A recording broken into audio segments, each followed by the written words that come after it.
Hello from Tom Squirrel Whisperer. This is part 1 of my review and demonstration for the Depond GEEKPRO EOV1 4K Ultra High Def dual screen camera.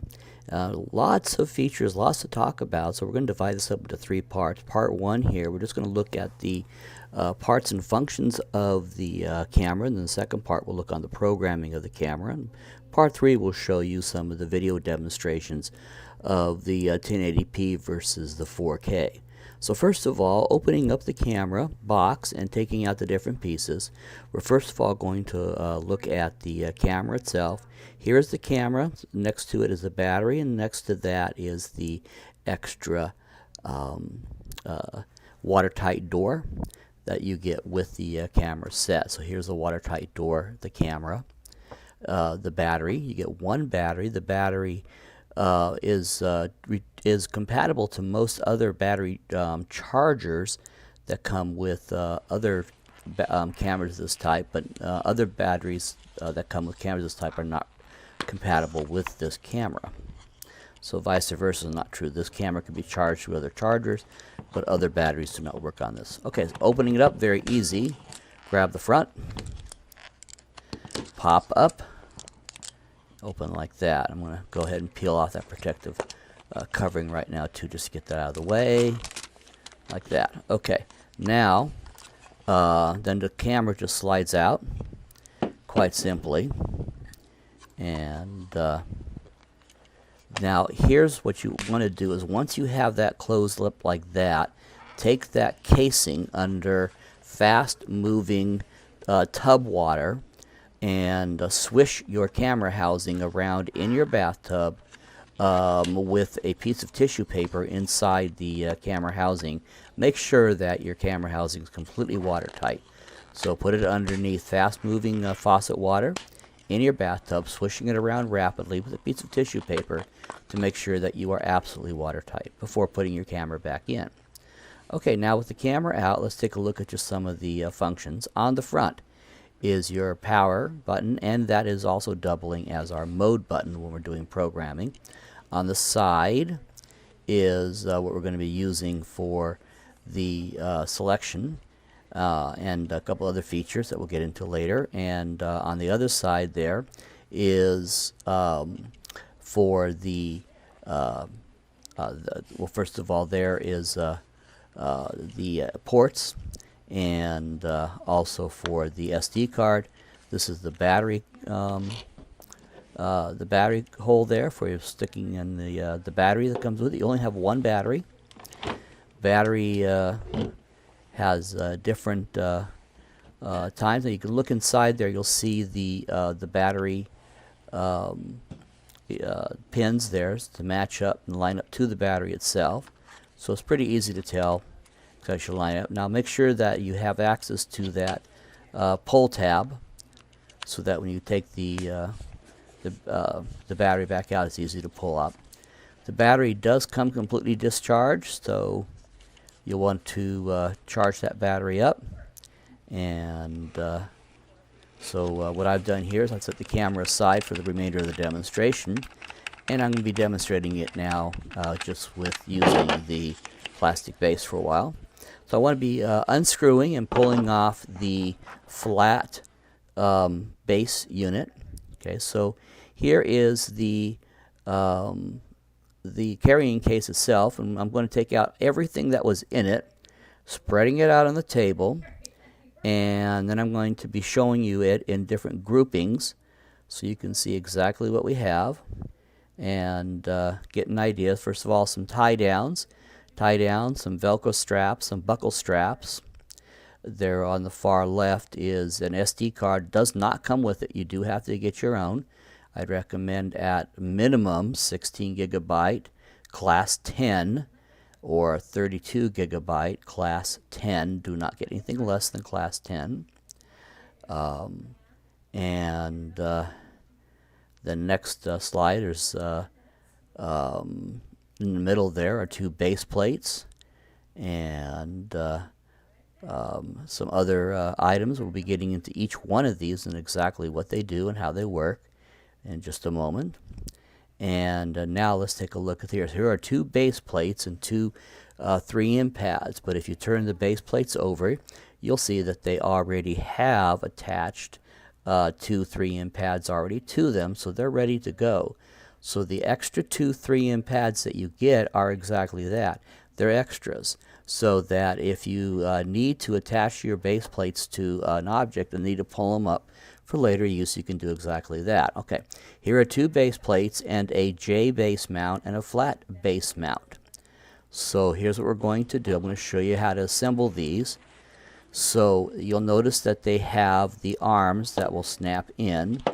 So I'm going to take one of each. I'm going to start off with the J mount, and very slowly and gently I'm going to show you exactly how to push through the J mount without breaking it. And then you'll see in a little bit, you'll see me just push it right on through. But I'm going to show you now. There's the arms. You want to make sure they make a good connection underneath. A little tab there. You'll see as they slide on in. You want to make sure they go in level and straight, and you'll hear a click, and they snap right on in. Okay. Now, are they permanent? Well, no and yes. No, they're not permanent because they are meant to come back out. And yes, because sometimes if you're not extremely careful, as you pull, press in on the arms, sometimes people do tend to break those arms as they press them in. Just applying the incorrect amount of pressure or applying upward pressure, and those thin arms do break. I'll show you that here in just a second as I pull this out. Okay. So on the J mount, they're a little bit stronger, and you can see those are the arms right there that do tend to break. The J mount arms are a little bit stronger, but the flat base arms are quite a bit weaker. You can see there, and they do tend to break quite easily when you're trying to pull those out. So I would almost tend to answer that those are usually a lot more permanent when you try installing those. Okay, so here I'm going to go just and snap one right back on in there. See how quickly that goes in, snap. And then I'm going to take the flat base mount, and also I'll snap that back in. Now, just from my own experience, I'm pretty good at popping these in and out. I do break a few every now and then, but very seldom. So I've just gotten used to it. Okay, so next thing is I'm going to take the camera. And now the camera can be mounted on top of the base and the J mount just by popping it in like that, and then of course putting in the set screw. Okay, you can tighten that down, or you can put that onto the flat mount just like that, and once again putting the screw in there to set it. Okay, now these two devices with the screws in them are actually dual axis or axis arms, axis riser arms. And if you looked at them carefully, you'd notice that they're actually meant to rotate the axis on different points, different x-axes. So I'm going to push them through together, and then I'm going to put the screw through, and where I've actually set them. But I'm not going to tighten it so tight that I can't move them just yet, so that I'm able to reposition them when everything is set up. So I'm not going to tighten them all the way down, and pull one back on there so I'm able to actually manipulate them. And then I will attach that to the base, and once again when I do that, I will also not tighten that all the way down, so I'm able to manipulate that. So you see it will go up and down, and then also now side to the side. Then I'm going to put the camera in, and we'll put the set screw in there, and for the final time I will not tighten that down. Now all these will be fully tightened down once I have the final position. So what this allows me to do is to put the camera setting mount into different types of angles and different set onto different types of base angles, some different difficult positions, and to glue my 3M pad onto different positions like that. So that makes it very handy. Okay, next. This round device here is to go on top of tripods and selfie sticks. That little screw hole there is the exact size for the standard tripod. And here, so is this tripod right here. And also for regular selfie sticks would fit too, and it screws right on top. And that is the adapter that will allow you to put on your camera. Now here I also put the entire dual axis riser on top. And now this next piece is a pole mount or a bicycle handlebar mount. It has lots of uses. You can put it onto a pole, put it onto a chair, put it onto a bicycle handlebar. Just an incredible amount of uses onto a thin twig limb. There are just so many uses, just amazing. Okay, so as we look at this a little bit closer, here it is on the thin rail of a table, and tightened on, and you can put the camera directly onto that.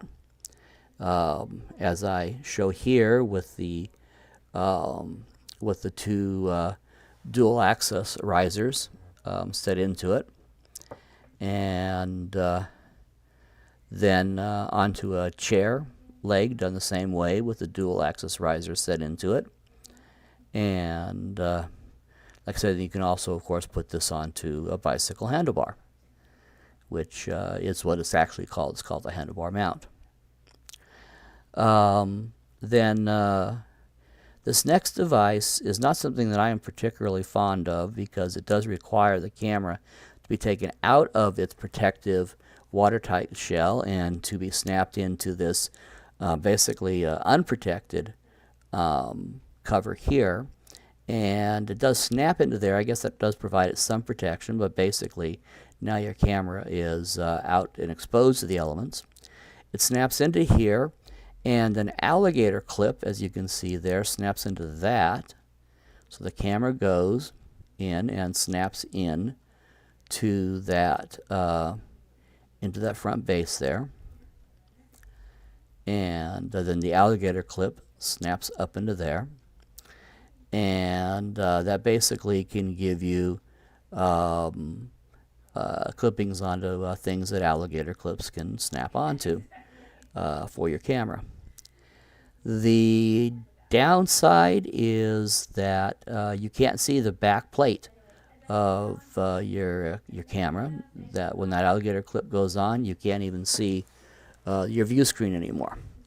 There are screw holes for this 2-axis screw to go on, and then that will actually fit into your different styles of base plates and things like that. Right there. Okay, so that is where that other screw piece goes into.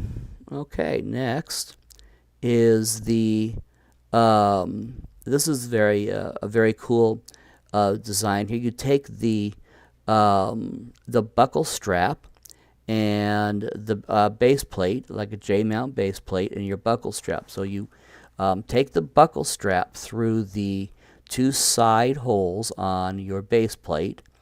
I would use like a J mount for this, or you can use the flat mount for this. So you push it through one side of the base plate, underneath, and then come up and out through the other side of the base plate. And so that's how you just weave it through like that.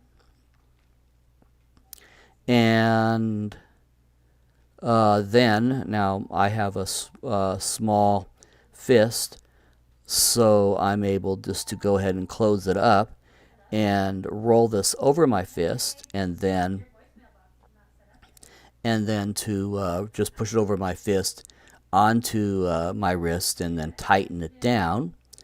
And as you see here, tighten it down, and now I have a mount on my hand. So I basically have an arm mount, so that I can mount it to my arm, and I have a free hand so that I can actually use this for sports mode. So this really gives me a really great sports mode activity. Now they do give you 3 of these, and I've done it in the past where I've actually have buckled all 3 together and have made something wider than just a single wrist mount. I've done more larger size body mounts, but that could sometimes be risky too, and I'm not going to do a demonstration of things that I consider risky.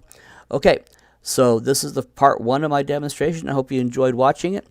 From Tom Squirrel Whisperer, please look for the other 2 parts of the same demonstration on this camera. Hope you enjoyed watching it.